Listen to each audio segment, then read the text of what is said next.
In today's market, it's harder for everybody to try to buy a home.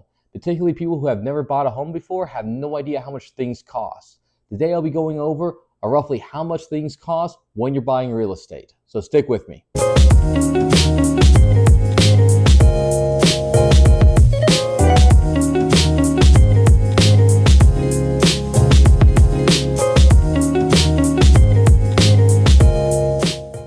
Hi, I'm Emmanuel, and welcome to If I Can, You Can, the channel where if I can do it, you can do it too. I go over home renovations and real estate investing.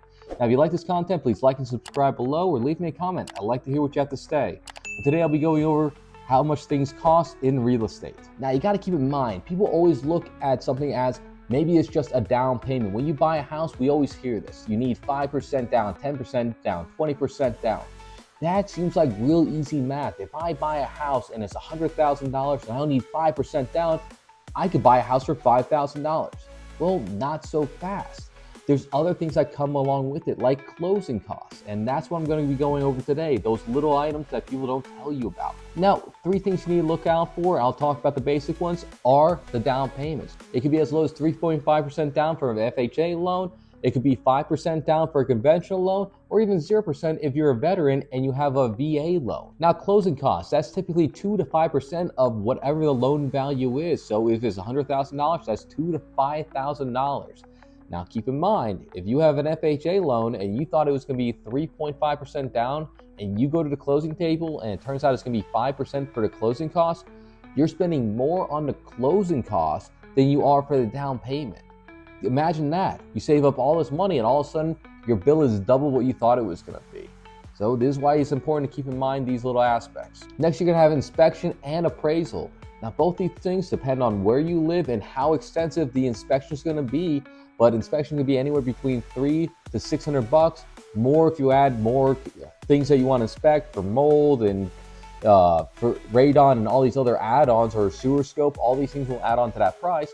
But an appraisal will be roughly a couple $100, between $400-800 depending on who you use. Now, looking at repair costs, there's different ways to look at this. Some people like to say how much it is per square foot. Some people like to give a general ballpark of a house. Now, you got to keep in mind, things will differ where you live geographically, because the price of doing something in New York is going to differ very much from in the middle of Kansas. It's just how much things cost in your local area. At the same time, if you have a larger house, it's going to cost way more, so you can't just do it by job, because if it's 4,000 square feet, it's going to cost way more than if it's only an 800 square foot house. So for basic cosmetic update on a kind of average size house, 1,500 to 2,000 square feet, you're talking about just a little bit of paint here and there and some light fixtures and maybe some doorknob and hinges. I don't know, anywhere between $5,000 to $15,000, $20,000 range. That's what you should expect to do it, because that's roughly how much it costs. Now, major systems, you're starting to talking the big bucks here. You're looking at a roof, easily $8,000 to about $20,000, because those are really big ticket items. HVAC units, also another big ticket item. Those can cost anywhere from $4,000 to, heck, I got a quote for almost $20,000 for an HVAC system. And then your major ones, so your kitchen and bathroom renovations. Bathroom probably won't cost as much. I had a neighbor across the street. He just had 2 of his redone, and it cost him $35,000. That's $17,000 roughly, $17,500 per bathroom, and that's because he got 2 of them done at the same time. Now, that's a little higher end. He had a designer, a whole bunch of other things, but it can cost you up to $20,000 to get a bathroom redone, depending on the level of finishes you want. Same thing with the kitchen, but kitchen is way more expensive because you throw on appliances. You can do a bare bones kitchen. If you do some of the work, it costs a lot less.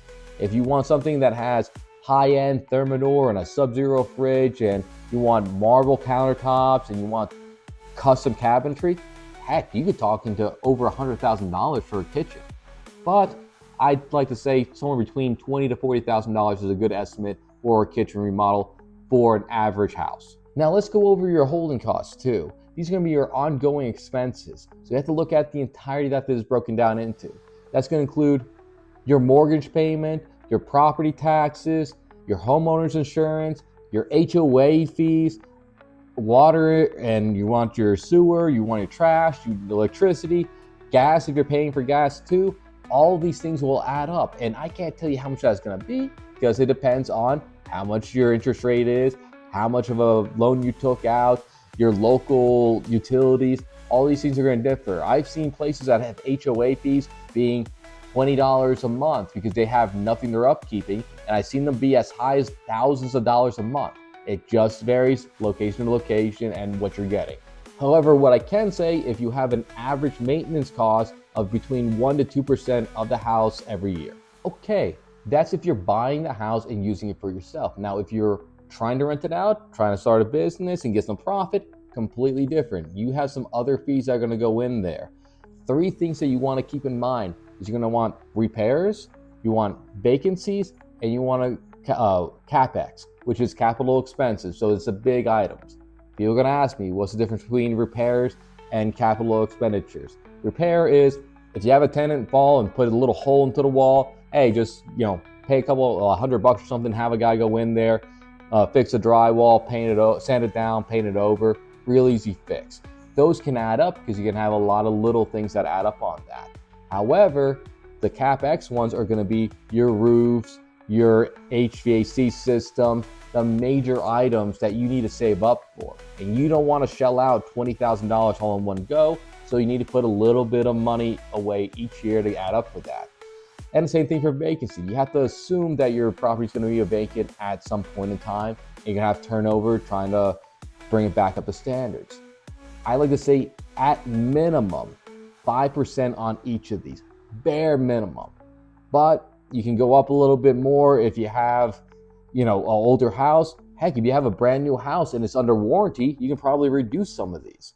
At the same time, if you want a property manager, you're probably looking at somewhere between 8 to 15% of your income is going to go to the property management.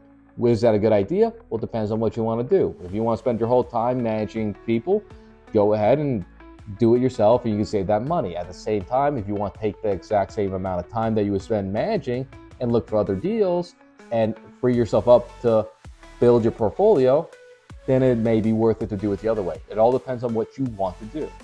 Finally, I have 3 tips I can give you that would really help you out in your journey when you're doing this. Always use an overestimate when doing rehabs and have a bumper in there for if things go wrong, because inevitably they will go wrong. You won't go wrong overestimating, but if you try to pinch down to the penny and say if everything goes perfectly, you're going to be in for a bad day. Secondly, you're going to want to use other people that have done this before. If you know other investors, ask them how much something will cost. They may know people that will be able to give it to you for a certain price, because if you go into the big companies, they may charge you premiums for their overhead. So ask them. And finally, don't wing it and try to do this math in your head. Build a calculator, use an Excel sheet or whatever it is, put all the money together and find out what it's going to be at the end. I thought it was going to be really cheap when I did a rehab, and I thought it was going to be about $50,000. Once I put it all together and actually saw it on screen, it was more towards like $70,000 to $75,000. That's how much this can swing. All these little add-ons will absolutely get you in the end. But that's all I have for right now. If I missed anything, please leave it in the comments below, but I'll see you in the next one.